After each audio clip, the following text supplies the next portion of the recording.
A Brief Encounter released in 1945, a few months after the end of World War II, and it's in this context David Lean's romantic masterpiece ruminates on the brevity of two lovers' forbidden affair. We see a singular moment in these largely conservative characters' lives over 5 Thursday meetings. From the lovers' chance introduction, their budding relationship, the blossoming of love, the anxiety of social judgment, the realization that more harm than good can come from continuing the affair, attempts to recapture that rapturous feeling, and finally saying goodbye for the last time. In this way, Brief Encounter is representative of how we experience all relationships in life, in that we always remember certain perfect moments and struggle to recall any extended period of time with those people.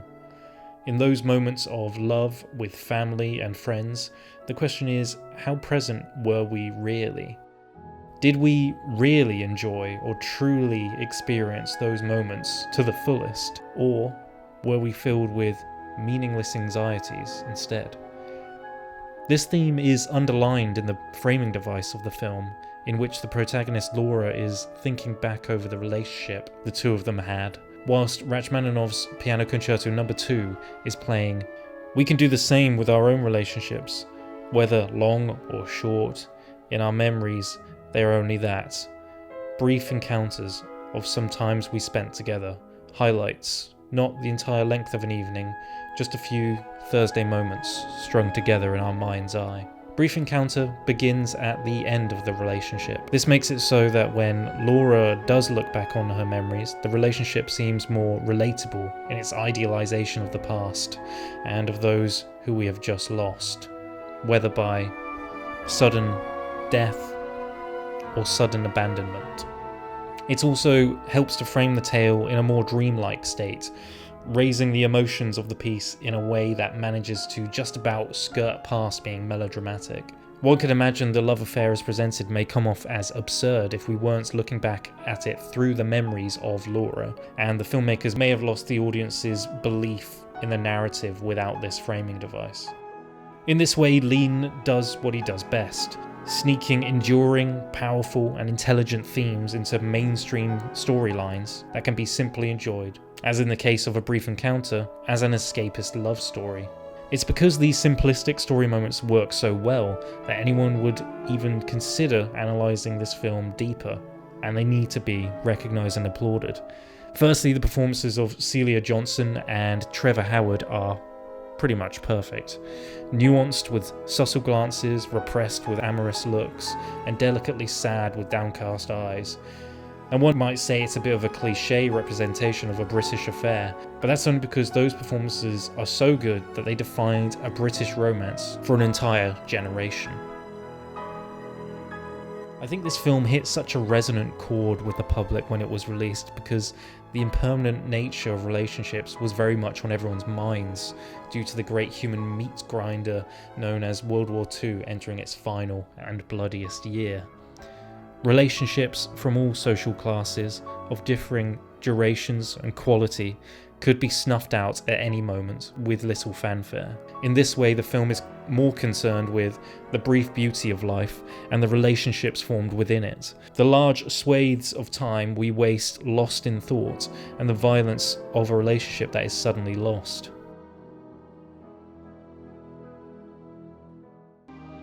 I've fallen in love. I'm an ordinary woman. I didn't think such violent things could happen to ordinary people. That quote swings in two directions. What she is literally referring to, the sudden infatuation with a married man and the death of millions in World War II. The film's surface-level escapism is littered with phrases easily applicable to the war.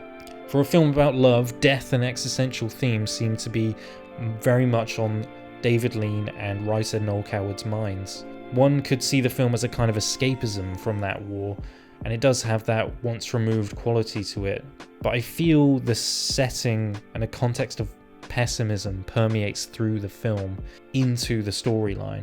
The affair is doomed from the start, and everyone is well aware of this, as we see it in the opening scene, but much like those stuck in the gears of history's greatest war, They have to make the best of it, because what would be the point if they didn't? Even with that choice made, anxiety gnaws at our protagonist Laura, much like how I imagine fear and anxiety would gnaw at those living in the UK since 1939.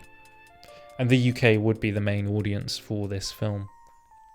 A brief encounter, to me, is a reminder that all life is one brief encounter with many different people, and to grab those moments and experiences that mean the most to us. The train is somehow very evocative of death, and also a kind of train of thought, which is reflective of how Laura is telling the story to the audience.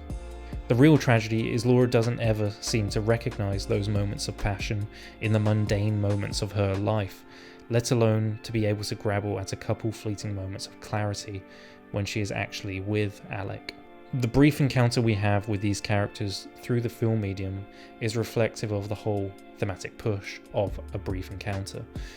As in the best works of fiction, we learn about these characters, come to know them, love them, see their vices and follies, agonise over their fates and mourn them when the film has ended. We're drawn towards them, imagine what we would have done in their place, and then cathartically live out those dreams or nightmares on the screen.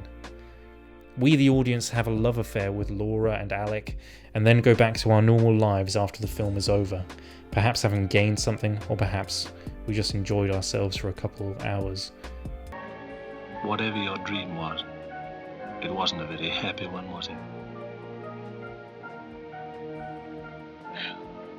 Is that quote in relation to Laura's whole life even? Additionally, that quote also speaks to the similarity between dreams and remembering something. The way the mind works, it's as if you're on a train track and you can't get off. Moments of transcendence can derail that train of thought. I wonder if Noel Coward and David Lean, to maybe a lesser extent, were aware of these concepts, or whether I'm forcing the interpretation. Even so, it fits an archetypal, unconscious level. Laura is unable to view it from this perspective, being much too sensible to be an artist as she is. Laura's conservative nature and fear of societal, moral outcast is the evil here, not because it stops her from eloping with Alec, but because it stops her from enjoying her time with him, except in certain moments where she forgets those norms. Alec sees this, and I believe he realises there's no path where Laura could be happy eloping with him. To me, in that scene where Laura is sat at the bar, not looking at Alec, she's so panicked and lost in despair that Alec sees there'd be no path she would be happy with. Over and over we see how bloody repressed and closed-minded Laura's thinking is, and I believe Alec observes this as well.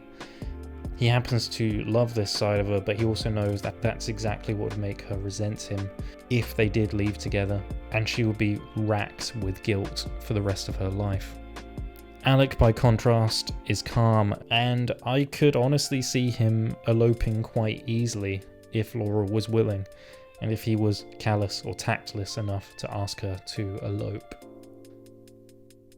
Laura really tortures herself with her demands not to be spoken to ever again by Alec, and I find this is analogous to the mind torturing itself, much like the unwanted thought she had at the start of the film to wish death upon her gossiping friend.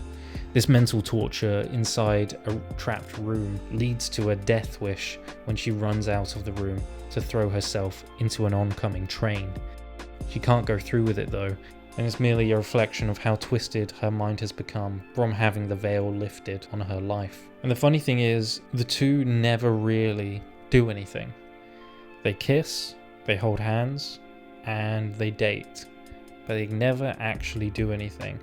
And maybe that's just a sign of the times. In 1945, perhaps that would have been seen as a bit too risque. But I think it's also just reflective of the society they find themselves in. You could see this film as representative of Britain's changing attitudes at the time to love, individuality. There was obviously the impact of World War II on those attitudes, and of people deciding what way they really want to live post-1945. Do people want to strike out in a new direction to avoid that from happening ever again? So A Brief Encounter focuses on the nature of thought itself, being lost in thought, being unsure of the best way to live, the societal impact on the individual, the self-inflicted suffering, and the way love and transcendent experiences crash through and obliterate all these distractions that we can think of as the most real things around us. Rachmaninov's Concerto No. 2 really does carry the film. You could almost say it's too much, overbearing almost. I think I can forgive it because the soundtrack and the way it's used diegetically in the film helps create that dream-like thought process as Laura is thinking back over what's happened. Just like a piece of music, her thoughts can't be stopped until it reaches its conclusion.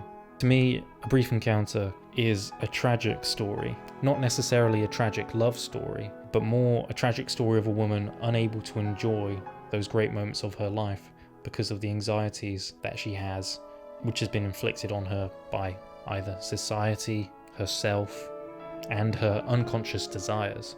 Whether Alec or her are right or wrong is a secondary concern to their suffering through what could be some of the happiest moments of their lives. The moral standing of Alec and Laura and how they are treated and treat their loved ones is left fairly vague, especially in the case of Alec, leaving us to focus on the budding relationship and how Laura's own runaway thoughts and society's obsessions ruin any possible happy moments these star-crossed lovers may have. And to me, that's the real tragedy of her life.